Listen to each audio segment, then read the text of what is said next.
صحیح بخاری حدیث نمبر 43۔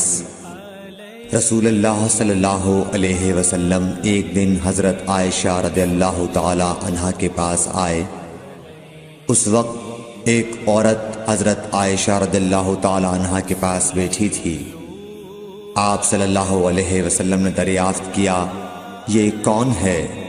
عرض کیا، فلاں عورت، اور اس کی نماز کے اشتیاق اور پابندی کا ذکر کیا۔ آپ صلی اللہ علیہ وسلم نے فرمایا، ٹھہر جاؤ، سن لو کہ تم پر اتنا ہی عمل واجب ہے جتنے عمل کی تمہارے اندر طاقت ہے۔ اللہ کی قسم، ثواب دینے سے اللہ نہیں اکتاتا، مگر تم عمل کرتے کرتے اکتا جاؤ گے، اور اللہ کو دین کا وہی عمل زیادہ پسند ہے جس کی ہمیشہ پابندی کی جا سکے، اور انسان بغیر اکتائے اسے انجام دے۔